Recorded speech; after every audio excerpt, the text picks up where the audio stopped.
The Croods. Back in 2005, it was supposed to be a stop-motion animated film by Aardman Animations, the same guys that brought you Wallace and Gromit and the recent Pirates Band of Misfits, alongside DreamWorks Animation.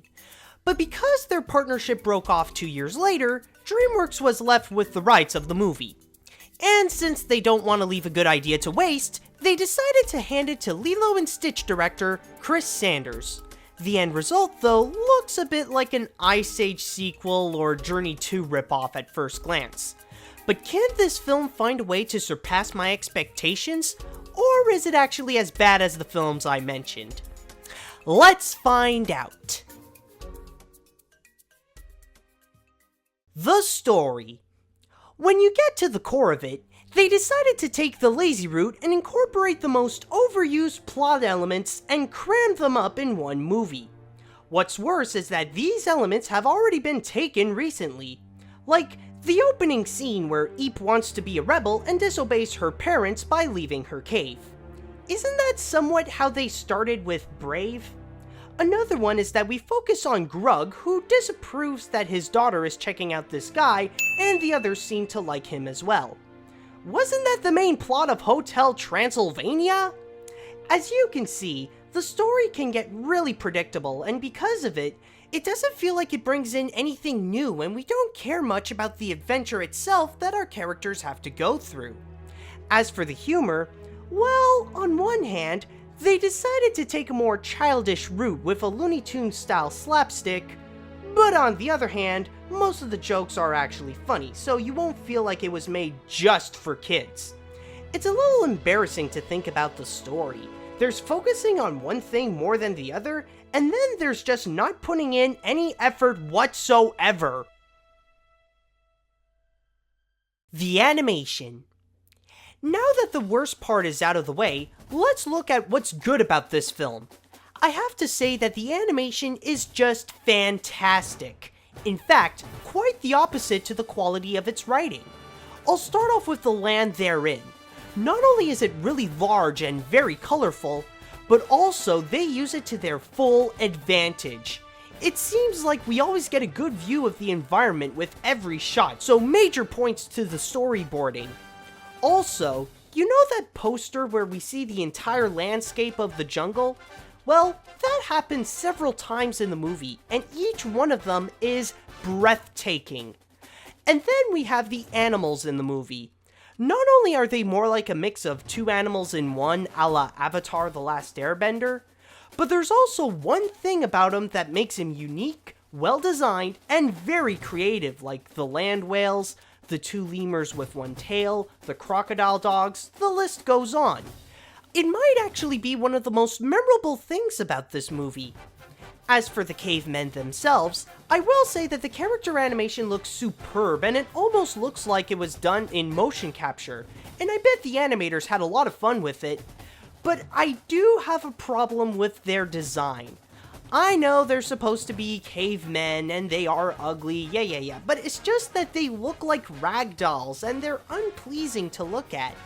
I mean, in other Chris Sanders films, the humans look fine, and even in this one we could see his style on the animals, but not really on the cavemen.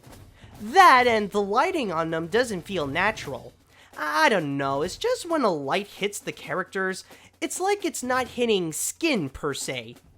But even if the cavemen have a few issues with them, the rest of the animation is something that will make you love what you see. The characters. This is a pretty strange case when it comes to the characters. I'll tell you why a little later. First, we have Eep, who is best described as this. You know Merida from Brave? You know Ariel from The Little Mermaid? Well, she's pretty much a cardboard copy of them, red hair and all. Then we have Grug, who is the worrying father who believes in the more traditional way of saving his family and gets jealous of Guy with his new ways. There's Ooga, who is the caring mother who always holds Sandy, the baby of the family who is literally the baby caveman version of Animal from the Muppets. There's Gran, who is Grug's mother-in-law that he hates, and Thunk, the dumb and fat son of the family similar to Chris Griffin from Family Guy. Finally, we have Guy, who at first looks like the pretty boy of the film and would be just Eep's love interest, but he's actually much more than that. He's the one that's more brain than brawn and thinks up of all these adventures that lead our characters from point A to point B, and who almost all ultimately decides to follow. As you can see, these characters aren't as well thought out and just copies from other works like its story. However, that doesn't mean that they're bad. Despite being unoriginal, they're actually pretty likable, believe it or not. Yeah, there will be times that not only they will make you laugh, but you will feel for these characters. Also, Eep, Guy, and Grug are actually well developed, and you get to see many sides of them as the movie would progress. I can't really say the same to the rest of the characters though. They do end up being more one-dimensional or just there for the movie to have that one joke. It just goes to show that sometimes it doesn't matter how well the characters are written, but it's how they're executed that can either make or break a movie.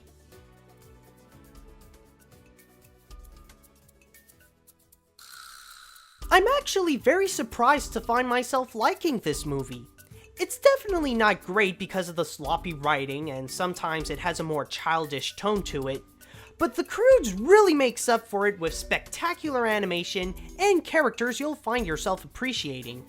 This is a high recommendation for those who love films like Avatar or How to Train Your Dragon, where you love to be dazzled by the visuals more than the story, and it's a great movie to watch for the kids since most of the humor is geared more towards them. I think this is one of those rare cases that I like the film more than I should, because you'll see that the rating won't be as high as I'm leading on to, well, maybe, since it is based on the quality of the movie itself.